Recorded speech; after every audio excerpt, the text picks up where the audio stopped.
All right. Good afternoon, good morning, good evening. This is, I'll name this segment later, GTG spits that grease, etc., etc., etc., and whatnot, continuing the work in progress. So, excuse me, what do we got here? What do we got here? Oh, okay, here we go. I'm sure the title's already given me away, but let's talk a little bit, if you don't mind. Since I'm buying the first couple rounds of drinks anyway, you might as well just go ahead and just make yourself comfortable. What the hell is wrong with the SnortFort where we can't allow the cops, the police, in the crib? You know what I'm saying? Like, what the hell are you doing? Are you hiding bodies or something? Is the Tevin meme right that you have Cat's head in the fucking freezer? What's going on, man? Maybe that's why it's taking up so much space in there. Anyway, this, ladies and gentlemen, comes off of the phone call with the officer Wendy, I believe her name was, or at least her first name was Wendy, something along those lines. With all due respect, and Broside Phil, big ups. So apparently, Phil wanted to report. He basically wanted to report the death threats. We all know about that. They sent an officer out there. Which, you know, I thought DSP would correspond with them, like I said, through email, or he may even go down to the station. Going down to the station was a reach, I admit. But which he did. He did correspond with them through email, probably over the phone and whatnot. But they actually sent an officer out there. You know, she wanted to see what was going on. And she noticed that there was a bunch of there was a bunch of cameras outside. We'll get to that in a second. And DSP was adamant, even before she went out there, that he didn't want an officer coming into his home, or anything. Now, granted, the last time we saw someone actually enter his home was during the wellness check. I know some people like to call it a swatting. I still think it was a wellness check, but not since the wellness check. You know, the infamous, man, gamer shit in here. Yeah, man, a lot of gamer shit. You know, along those lines, right? So there hasn't been probably another soul in there since then. Arguably, Kat's friend, who was sitting for Jasper back in 2019, allegedly. Other than that, who knows? And maybe someone from the homeowners association has been in there, and a couple of people to help do some installations. Other than that, it was next to nothing. But let's go back. This was many, many years ago when the situation with the police officer happened, and he didn't want to let them in. He didn't think that was suspicious, that you called the police, they sent someone out there, and you refused to let them in the home. Now, he's lucky that she wasn't assertive and been like, well, you know, maybe I need to check the premises or whatever. But that is kind of strange. Now, DSP has told us multiple times that there are numerous things in that house that there's a problem, right? There's numerous problems in the house between roaches, ants, who knows what other vermin that may occupy that space, between mold and water damage. We've had a busted toilet for well over 4 or 5 years, so God knows what kind of pipe damage that we may have, which could very well be structural damage. We have a shower upstairs, allegedly, where it's getting so bad and there's so much erosion that the pipe is literally protruding through the wall. So that wall is damaged and whatnot. And obviously water is seeping into the walls and doing even further damage with that. And then God knows what, the floor in the kitchen is coming up. Literally the floorboards are starting to protrude outwards, where they have to wear shoes in the house, not just socks. They have to wear shoes in the house, or at least in the kitchen, because you could hurt your feet walking on the floor. There's all kinds of issues and problems in that house.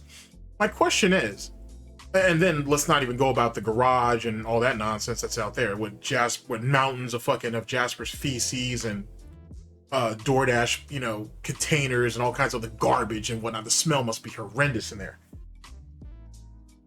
Why didn't you want the police to go into the house, Phil? Like, what are you doing? What is Kat doing? What are you guys hiding that you felt the need to keep all that shit, to keep that hidden, right? Are you scared that she's gonna see the fucking axes next to your door, the front door, and I think the other one's in the bedroom next to their bedroom door? You think she was gonna have a problem with that? Is there some type of damage inside the home that you believe that she would believe may need to be reported to the HMO or to the HOA, I'm sorry, homeowners association. Is that what the situation is? Is it true that maybe Kat is into that nose candy? She's into that white girl, and maybe there's some cocaine residue around? I'm just asking. I'm not accusing her or anything or whatnot. And of course, realistically, if she had a coke habit, she wouldn't be as big as she is. So what are you hiding, Phil? What's the problem? What's the situation? You called the police because you wanted help? This isn't like ordering a pizza or some shit. Like, they may need to come out there. They may need to investigate. They may need to know a little bit more about you. So one of the reasons I think he didn't want them to get into the SnortFort is I think he didn't want them to see the condition of that SnortFort, especially back then. There must have been something wrong, or someone did something, or whatever, and he didn't want them coming in. Now, if you remember when he first moved in, excuse me a second, he had alluded to something along the lines that, oh, the previous occupant owed so much money in state and business tax or whatever, which is ironic because that happened to DSP later. And something about, oh, he thought that the garage was used as a chop shop because there was all different types of license plates in there, and there was other paraphernalia that would make him think that. I don't know what the fuck he would know about a chop shop, but whatever. Apparently he bought the house as is, so he didn't even try to question about any of that. And they had brand new tools in there. If you guys remember that story, there were brand new tools there that he said, oh, we're gonna have to throw all this away. All kinds of crazy shit. Brand spanking new tools. He wanted to get it all thrown away. Just absolute retard shit. Anyway, were you worried because you still left all of that stuff there? You never really threw it away, because DSP doesn't throw away anything because he's lazy as shit. That's why he had to get Kat to clean up Panda's office instead of doing it himself. Were you scared that there was something in that garage that they may find and it might be put on you? Were you on some type of drug or something and you didn't want them to swing by? What were you doing, Phil, that you don't want the cops to come in? Were you afraid that the cops were detractors?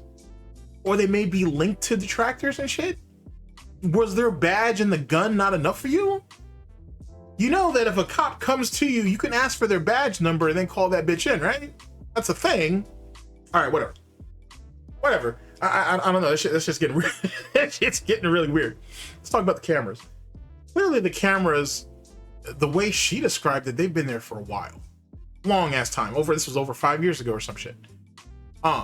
So he has all these cameras outside. Now, the way I heard her say it, she says it looked like it was like a growth house or whatnot, or a grow house. If you guys live in the suburbs, some of you may know what that is. Really, all it is, it's just a house that grows pot. Let's be honest, we've all seen it. I've been inside of a few of them and shit. It is what it is. It's a common setup. It really is. Shit. A lot of energy goes into running those lamps and shit, and then then irrigation or whatever. Let me not incriminate myself. Last thing I need is Darksydephil hunting my ass down. But the point being is that it's a pretty costly system, and like anything costly, there are going to be cameras outside. But the way she described it, there was just a shitload of cameras out there. Now, unless they were fake cameras, it's really possible that DSP did get all these things installed because of his paranoia. Keep in mind, it's the same guy who accused Evil AJ of wanting to come to his house in Connecticut, or his condo in Connecticut, and try to murder him. He literally said this, which is, if not peak mental illness, I don't know what is. So him saying that, and then all the other nonsense that he said about detractors sending him shit in the mail, or trolls sending him stuff in the mail, and how you can't actually be on his street at any given time without permission, which is ridiculous, to be honest with you. Especially when he lives in the back, you can literally hop that fence. It's ridiculous. And so on and so forth. I could see how that shit only fed his paranoia more and more and more. So, yet again, I'm sorry, it's almost humorous to think about the absurdity of this. So the cameras.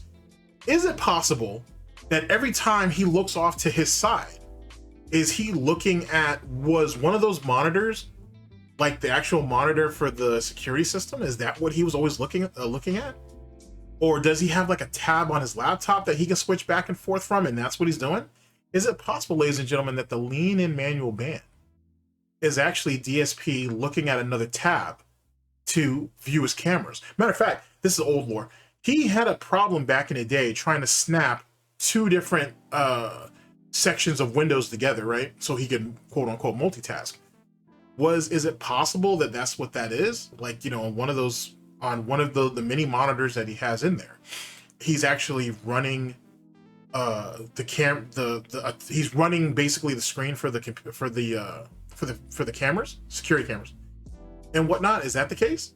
It might explain why he's so fucking jumpy and shit, which is weird because every time he hears a strange sound outside, he's either quick to give you an answer or he's quick to get up and look. Or he sits there and he'll be like, oh, Cat's home. And he'll say that before she even enters into the house. You know what I mean? Because then he'll hear the door. He'll say, oh, okay, that's Cat coming in. And then he'll go downstairs. But we know for sure that from where his desk is and where the curtains are, or where that window is, I should say, he can't actually see. He may be able to hear it, but he can't see it. So all I'm asking is, or what I'm alluding to, I should say, is in one of those monitors when he's flipping through stuff, is he flipping through for the cameras? Because he's jumpy about everything. If that's the case, and given what the officer said about the cameras, that means he's lying. He's lying about the UPS driver, he was lying about the FedEx driver, he was lying about the DoorDash driver leaving his food 3 houses or 2 houses down, which doesn't make no goddamn sense. On top of the fact that how would he know that? How would he go outside of his home like he did on the last DSP Tries It? What was it? Was it Arby's or was it KFC or whatever it was? Or it might have been Arby's. He said he had to go outside to actually look. He said he goes outside, he didn't see his food on the porch. And then he says he walks 2 doors down and finds it on someone else's porch, and he was brave enough to walk on their porch, take it, and come back home. But when he had the neck phones being delivered, when he had his ear medicine coming in, he was paranoid as fuck of even leaving outside of his door. You know what I mean? Like, you see what I'm saying? So, and obviously DSP's a liar, and he's a sick, mentally ill liar, so of course he's gonna lie about whatever. So the more you start breaking some of this shit down, the more it don't make any sense. So you're bitching and complaining about drivers, DoorDash drivers for no reason, putting them through the ringer. You're bitching and complaining about UPS and FedEx drivers and all this shit for no fucking reason. You don't want the cops to come into the house. When's the last time you had an inspection from the HOA? When's the last time when is the last time anybody has been in there, unless they were installing something, which he could cut off certain parts of the house to make that happen? Matter of fact, when he was having all this quote unquote new updates and upgrades being done to the house, not into his fucking office, but in the house, he had spoken plenty of times about how, you know, him and Cat have to do this, him and Cat have to do that. They paid for someone to come and remove all of that trash and stuff out of their garage and everything. Things he could have done himself, but he let it pile up so high, like a hoarder, that they were forced to go ahead and get someone to come out and actually remove it for him. So what kind of health or safety hazard does Phil Burnell, DSP, Darksydephil, Dark Geppetto live in? Is that what's negatively affecting his health and Cat's health? And Cat, if she's even still there. Not to put that rumor out there. Is that what's affecting their health? What the fuck are you doing, Phil? And truth be told, all jokes aside, I don't think he's doing anything illegal as if it was drugs or anything. But there's clearly something wrong with that house that he don't want the cops to see or know about that may or may not get back to the homeowners association. It's very possible. And the dude don't talk to his neighbors or nothing. He's an absolute fucking weirdo. Actually, last time he even talked about speaking with his neighbors was when Panda was there. And I think he had to borrow one of his neighbors' pressure washer a couple times because he was too lazy and too stupid to buy his own. I don't know. I have, so many questions. So many questions on what was going on, what he's doing, what he isn't doing, and whatever the case. But the thing is that because there was years before. There was a years and years gap between the cop coming by to speak to Phil, and Phil didn't want them on the premises or in his house, and Mike Klum showing up to his home. Which, now that I think about it, since we're talking about people who may or may not have come into that home,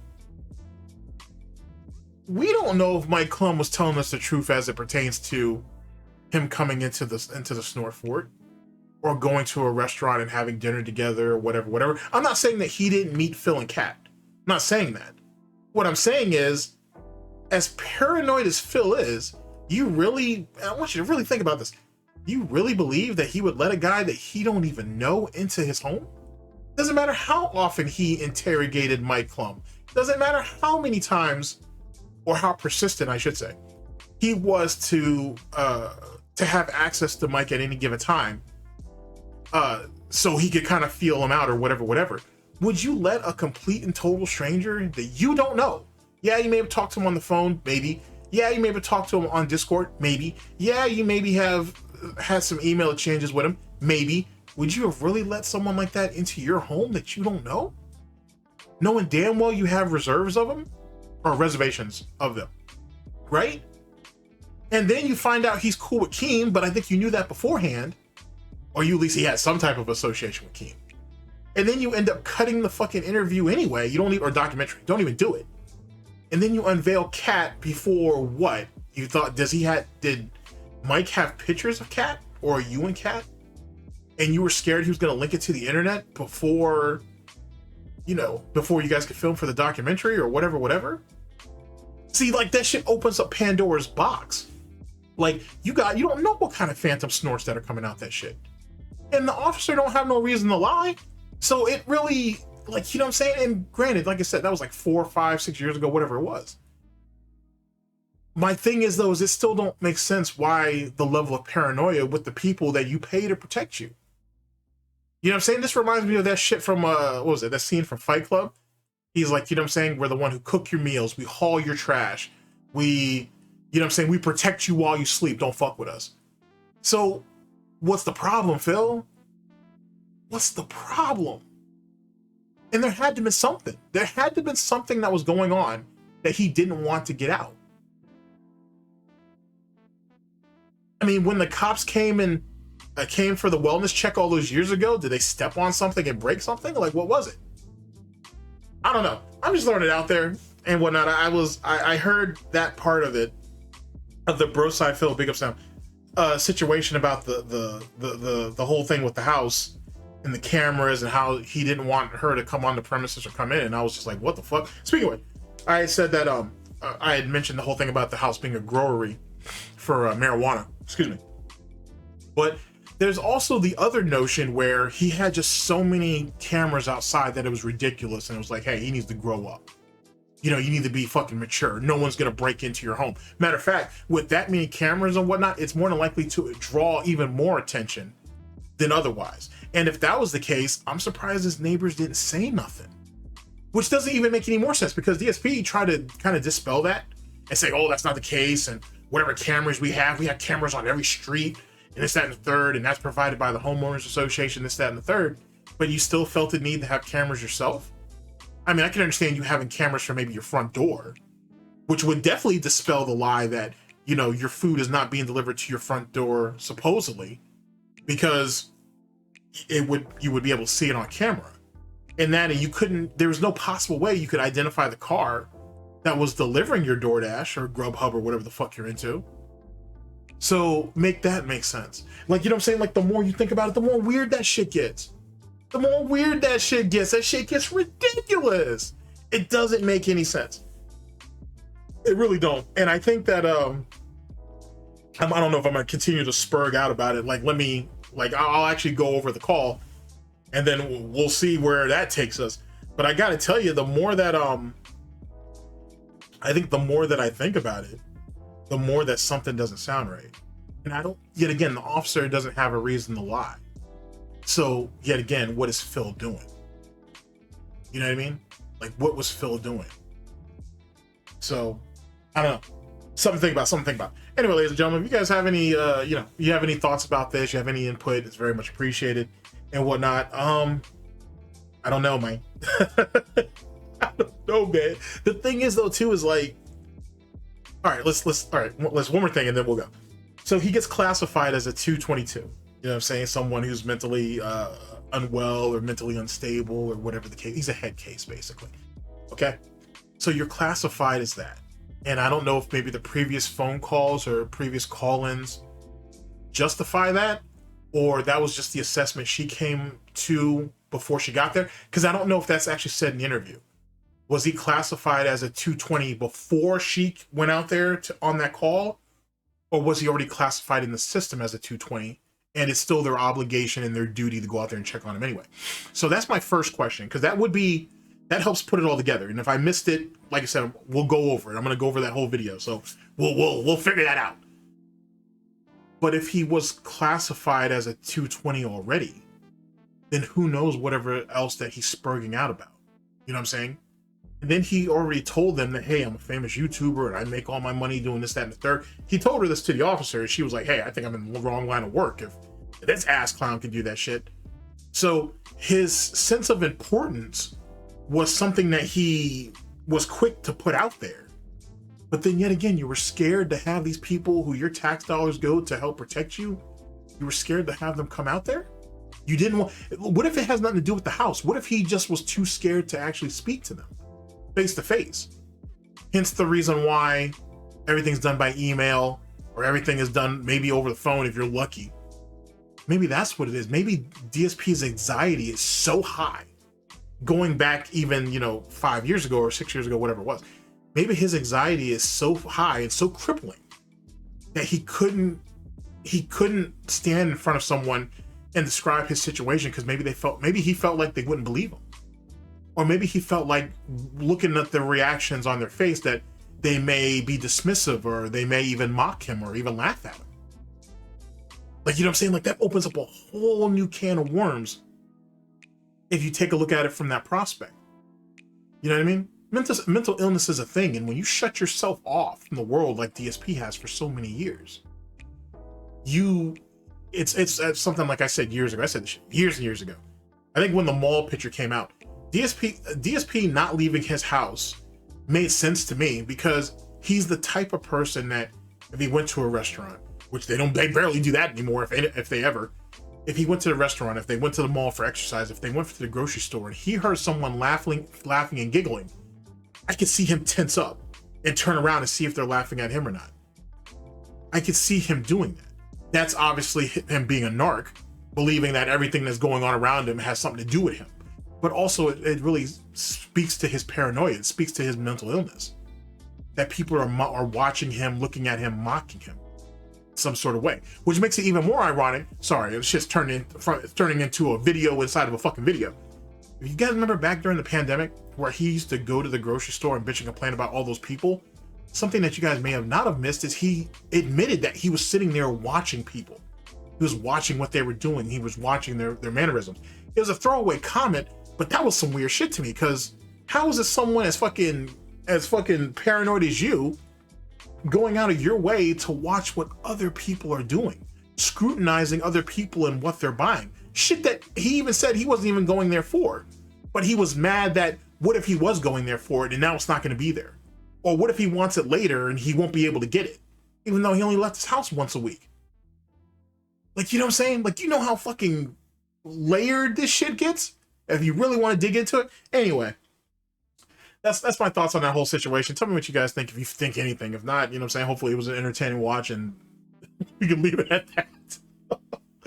Oh man. But yeah, I think that officer doesn't realize exactly like the wealth of information from her observations and whatnot. I'm not sure if she'll ever really appreciate how much solid first-hand information that she provided, despite the gap and the period of time since she actually interacted with Phil. The fact that certain aspects stuck out to her, you know what I'm saying, how eccentric he was, how weird he was, how awkward he was, and stuff like that. That right there in itself is information, and it's valuable. It's incredibly valuable, even the smallest bit of it. Well, anyway, ladies and gentlemen, thank you very much for listening in. I very much appreciate it. I'll name this segment later, GTG Spits This Grease, or That Grease, sorry. Take care of yourselves, people. Take care of yourselves, people. And again, keep your eyes open. Keep your eyes open. You never know. You never know. All right, people. I'll catch you on the flip. Later.